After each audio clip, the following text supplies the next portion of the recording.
6. The story about the elder nun Nanda. Etadagan bhikkhave mamasavikanan bhikkhuninan jainan yadidan Nanda. This is the foremost of my nun disciples, monastics, amongst those who meditate, that is to say, Nanda. The commentary or story.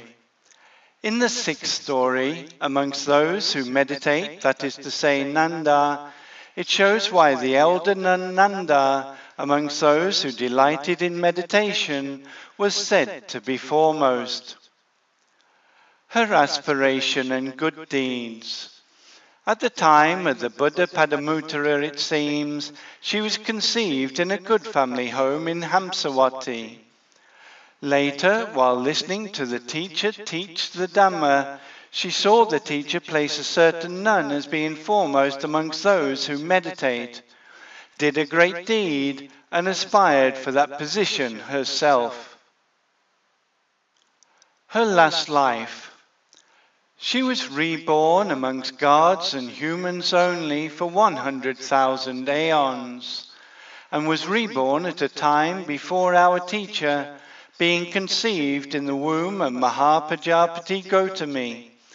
She was given the name Nanda, also beautiful Nanda was said, and later, because of her supreme beauty, the name Janapada Kalyani arose.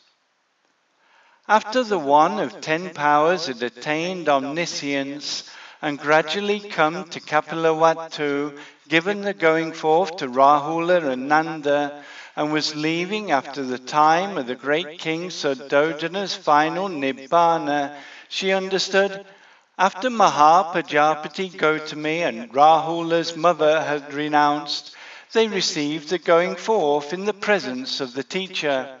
And she thought, after their going forth, what work is there for me here? So she went into the presence of Mahāparinibbānasuttaṁ and also went forth. From the day of her going forth, thinking, the teacher finds fault with beauty, she didn't go to attend on the teacher. And when an occasion for instruction arrived, having sent another, she had her bring the instruction. The teacher, understanding that she was intoxicated with her own beauty, said, let each one come and receive the instruction herself. She should not send another from amongst the nuns. Then beautiful Nanda, not seeing another way, went unwillingly for her instruction.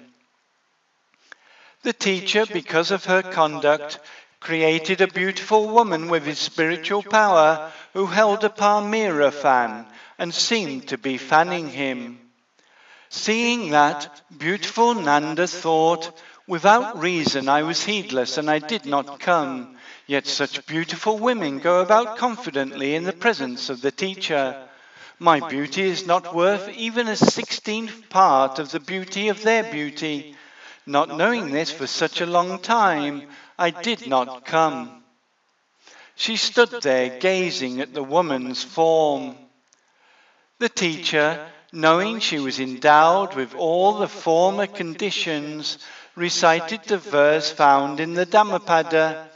This citadel is made of bones, smeared over with flesh and blood, where old age and death, conceit and anger are lying hidden. And he spoke the discourse. Whether going or standing, whether sitting or lying, it moves, it stretches. This is the movement of the body. Bones and sinews conjoined, smeared with skin and flesh, the body is covered with skin, and the reality is not seen.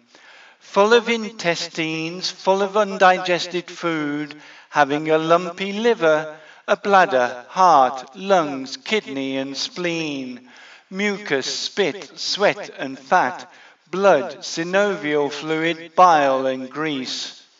Always there are impurities flowing from its 9 orifices, eye defecation from the eyes, ear defecation from the ears, mucus from the nose.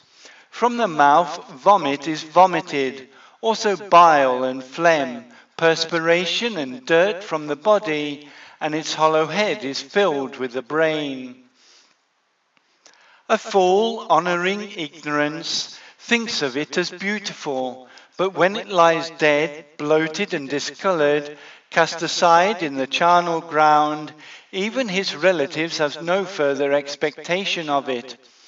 Dogs, hyenas, wolves and worms eat it, crows, vultures also eat it, and whatever other breathing things there are. Having heard the word of the Buddha, the monastic endowed with wisdom here, the one who understands it, sees as it really is, thinking, as is this, so is that, as is that, so is this, inside and outside, he should remove delight for the body. Having removed passion and delight, the monastic endowed with wisdom here has passed over to the deathless peace, the immovable state of Nibbana. He cares for this stinking, impure, two-legged body, but is full of various corpses flowing out from here and there. He who would think to be proud of such a body, or would despise another because of theirs, what is this except a lack of insight? With that, she was established in knowledge about the dissolution and destruction of beauty and attained liberation. In this place, the story below is the same as the elder nun Kema's story and is not elaborated further. From thence onwards, beautiful Nanda was chief amongst those delighting in meditation.